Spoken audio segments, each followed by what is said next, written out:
welcome back to my channel. It is Christian here, and we are about to talk about the pastor's coin. Okay, but before we do that, 3 things. Number 1, you're not alone. Number 2, you're not crazy. Number 3, your creator still loves the heart. I'll put the tongue out to the side. You, okay? God still loves you. All right, that's number 3. Whew. Oh my goodness. This is a good one. This is a good one because it's all logic. Oh my goodness. I love talking logic with y'all. Some of y'all like it. A lot of y'all like it. And I love it. Okay, so catch it. A couple of months ago, I saw these celebrity pastors. I will not say names, but I saw these celebrity pastors were asking members and the general public for crowdfunding donations towards the new building that they wanted to purchase. And at first I was like, enter evangelist, prophetess, Harafe. I was like, Harafe, why they need our money? They rich. And Harafe was like, girl, you know why they need our money. It's tax-free. That's why they need our money. They want our money. I was like, no. I don't think they should have our money. I think they should use their money since they are gabillionaires. Now, I don't think this couple is a gabillionaires. I don't think this couple is that rich, but they got money. They got a lot of money. And if I said their names, you would know exactly who I was talking about. But I'm not going to say their names. So they actually had a crowdfunding campaign on, I think, like their church website for you to donate towards them moving into this new building. And the building was like $800 something thousand. And they had, at the time, they had raised like 300 something thousand. And I was so confused, and I was sitting over there in my chair thinking to myself, why are they asking the general public for $500 some thousand when I'm sure if they can't pull it from their own multi-million-dollar account, they can finance it themselves? And it just got me to thinking. It actually had me talking about this with my husband. And I was like, why is it that rich pastors, these wealthy pastors, don't reinvest into their business? I mean, their ministry. Because I want to know, why does your pastor who has money not sow back into the ministry with all of that money or majority of that money like they want you to? Any takers? I mean, well, we know we got some takers. Any givers? Well, we know we got a lot of givers. How does this work? Because I honestly want to know. You have all of these pastors who are multimillionaires, have all of this wealth, whatever that they've been able to amass from ministry, building a persona, a personal brand, write books, get booked to speak and have engagements. And it's crazy because it'll be one thing if they inherited the church or if they were like brought on, like Jamal Bryant was brought on to New Birth. But like in the situation with Creflo Dollar, T.D. Jakes, who's another one? Bill Winston. All of these pastors started their churches. They founded the ministries that they're in. So technically, they're like your baby. That's your business. You're not just going to get it up to anybody. So it's like my business. When or if there's a need and I have it from my personal money, I'm going to use it for my business. Now, yes, the business can generate its own revenue, do its own thing, whatever. But if it needs a personal guarantor, I'm going to do that. I'm not going to hit up my customers and be like, hey, we need new lights. We need paint. We want to rip up this carpet. Donate to this site here for that. No, mug, that's your business. That's your church. Why is so much pressure put on members to help grow and advance the ministry when y'all pastors are filthy rich, flying around in jets, driving Rolls Royces, Bentleys, right? Make it make sense. Oh, I'm going to pull my hair. Make it make sense how your pastor is loaded because of ministry. because of ministry. We don't know Creflo Dollar because he was in corporate America and he had he was a leader of Fortune 500 or Fortune 400 or Fortune 100 company. We don't know him because of that. We know him because of pastoralship. We don't know Thomas Dexter Jakes because he was a great orator, speaker, world-renowned counselor or mentor or whatever. We know him because of pastoralship. Why and how is it that any of these churches are not able to fund themselves based off of the pastor's own funding, period?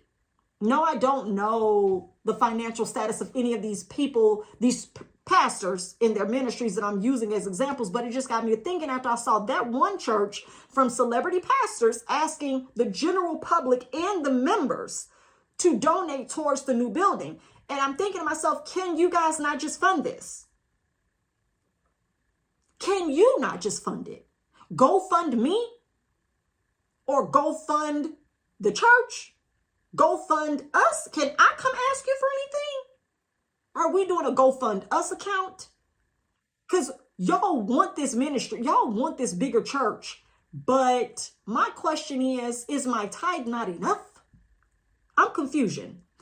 If you're tithing and God is blessing you to sell books and book shows and book speaking events and book appearances and book magazine covers and photo shoots and all this other stuff, why are you tithing some of that back into this ministry? Because I can guarantee you, if you make 8 million, 10% of that would take care of this church.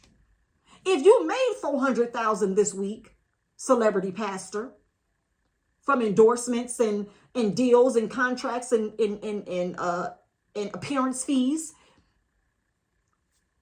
10% of that 400,000 is 40K. Have you paid your tithes?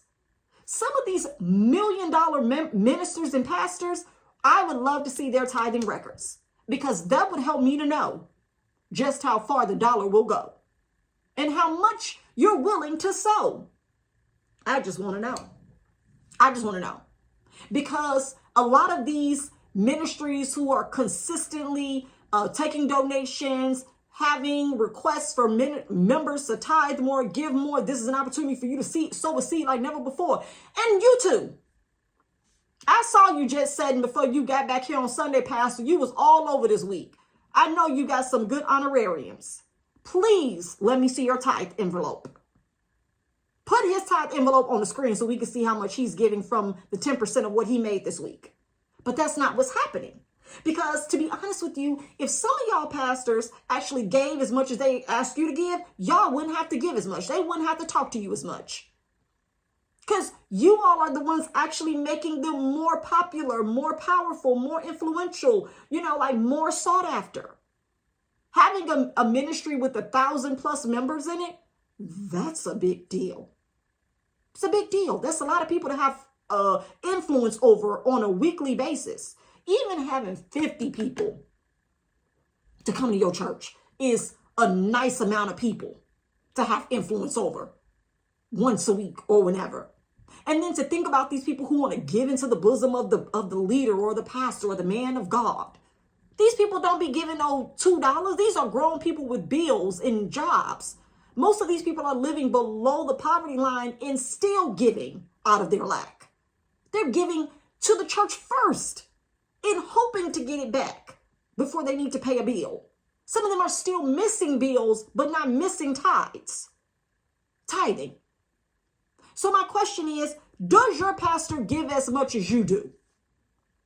Does your pastor give the way that he or she asks you to give? And if they are, why do they put so much pressure on you? Because if they're flourishing and thriving in your face, then there should be no lack in the ministry. It's just as much as their ministry as it is yours. So it's just as much as their responsibility as it is yours. And anything that you can afford to give. I'm sure they give what they want or can afford to give, but it blows my mind every time they ask for a new willing heart offering for a new project or a new event or a new whatever they want to do. And it's like, can't you just write a check for it? Bola? Shot caller? Who be dipping in the bins with the, like, I'm just saying, we have to ask the questions. You want to be a celebrity pastor? You want to floss and do all of this and fly private and have on these shades where I can't see your eyes? You want to have briefcase, suitcase, laced up, purple label, whatever you want to do? I don't have a problem with it, but please tell me that you are tithing 10% of every book deal, every endorsement, every honorarium, every appearance.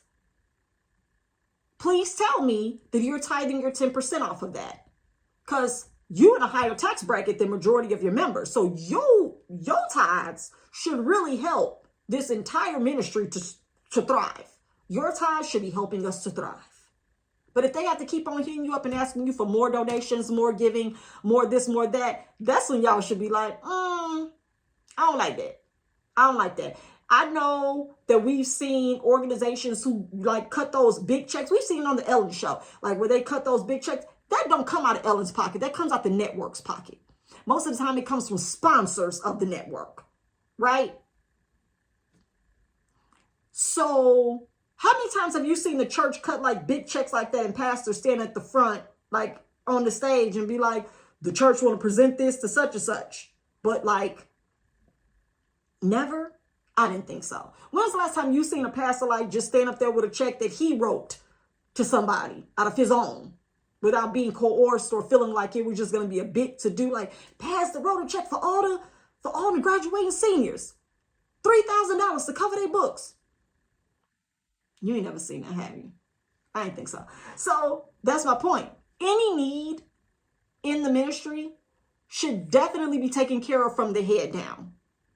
Like I said, I got a business, and if something happens and something needs to be taken care of and I need to move some things around, I'm not going to take it to my customers and ask them to help provide, because they're already doing that by being supporters and customers. And it's up to me to manage funds or whatever needs to happen or be done to do that. But if I need to dip into my personal, I'm going to do that because that's my business.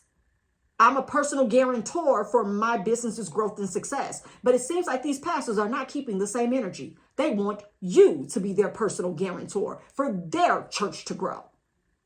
This is our ministry. It becomes our ministry when they want your money. But it ain't never our ministry when they talk about the church that they pastor, that they founded, that they sacrificed for. Oh, now it's a me journey. But when you needed all of our money, it was an us thing. Boy, bye. I'm just saying, let's think about it. I mean, let's think about it. My pastor's so rich, but he be asking me for my money all the time. Heavy pressure. Applying heavy pressure and talking reckless during the basket passing session about what y'all need to do, and putting Cash App, PayPal, Zelle, Square, all of this information on the screen at the front. Pastor, can we see your envelope? Please put his envelope on the screen. I ain't think so.